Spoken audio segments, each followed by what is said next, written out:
Hello everybody, I am going to show you today how to make kale chips. I had a plate sitting on top to press them under the water. I have white vinegar and water, and I have taken these out of my garden and I have soaked them a while, and they weren't really dirty because I didn't have a lot of backsplash from the dirt because I have water really close to the ground. So I'm going to show you how to do these kale chips simple and easy. I'm taking the stems out, and I am just taking all the leaves off the stems, and I'm putting them on my chop block. So I'm going to finish this up, and then I'll bring you right back.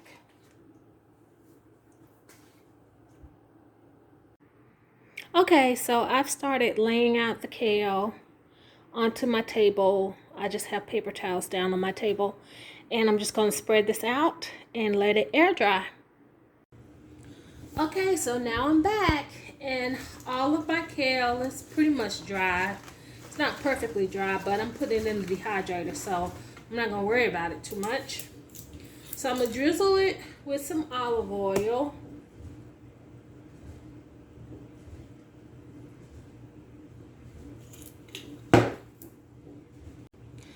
And now I'm just going to massage the olive oil onto all of the leaves to make sure that they all get covered. What's that? I don't know what that is. But massaging to make sure they all get covered with oil. That's pretty good. So I've seen a lot of recipes for the kale chips, but I'm gonna try this right here. It is Colonel Seasons, and this one is white cheddar. It's for popcorn seasoning, but I'm gonna use it to season my kale chips, and I also have a ranch flavor I'm gonna try, and I'm just gonna use this. So this is an experiment, but to me, it's no reason to try to reinvent the wheel. If this is good on popcorn, why wouldn't it be good on kale? So I'm going to sprinkle this liberally and just turn it. And because it's powder, I think it covers better than like if I had like something granular, like garlic or nutritional yeast is what a lot of people use. Oops. So I'm just going to sprinkle this on here. And this is the white cheddar flavor. And I'm going to do some ranch as well. So now that I have the season on, this is the dehydrating tray I'm going to be using. I use the Nesco dehydrator. It is not that expensive. I got mine on Amazon, but I think you can get them at Walmart.com as well. People use really expensive dehydrators. For what I'm doing, I don't live on a farm or anything, so I'm not dehydrating like that. So I don't really need a huge dehydrator. So for my needs, this thing is perfect. I've done a lot of dehydrating with it. You can buy extra trays. And so I'm going to fill up my trays with this kale, and then I will come back. So as I was doing my trays, I noticed that, I tasted a few bits of kale. So I am going back and adding some more seasoning because I don't think I put enough on there. And this is my ranch seasoning. I actually got this one from Aldi. So it doesn't have to be the Colonel season. Ooh, that was a lot. It doesn't have to necessarily be the Colonel season. And I have a C on the side for the white cheddar popcorn seasoning.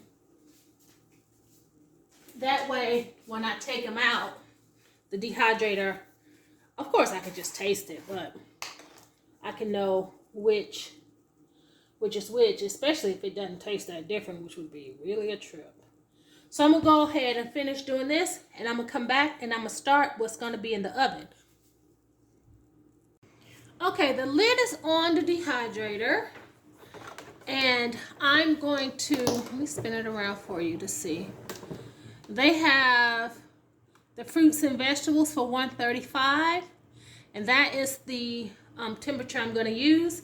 So I'm going to start up this dehydrator, and then I'm going to start my batch that I'm going to be putting in the oven at 250.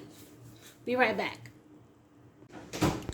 Okay, so I've seasoned up this last little batch that I have, and this is going to go in the oven. Now I got this pan from Walmart.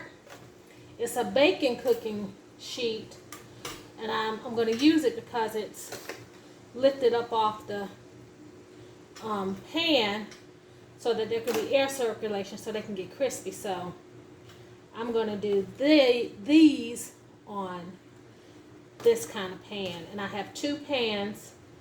So I'm going to layer these up. Try not to let them touch because they'll steam and won't be crispy.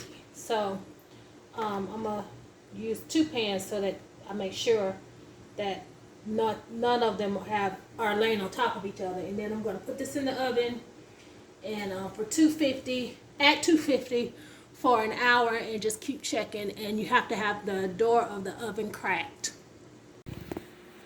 Okay, so these are the kale chips that came out of the oven. They cook relatively quickly, and they taste pretty good. So this is what they look like, and this is the red Russian kale, or Ragged Jack. Yes, I'm eating it right off the counter. My counters are clean, thank you. But so it's thinner. I'm gonna try this with curly kale, which I plan to plant a new crop of tomorrow morning. So I'll come back with the comparison of the dehydrated kale. So this is the final result. I did not like it as much as I liked the oven cooked kale. So I'm going to be trying different kinds. I'm going to try the curly kale next. It's okay. It's not bad. It's definitely worth doing. So like, share, and subscribe. And thanks for watching. Grow with you later.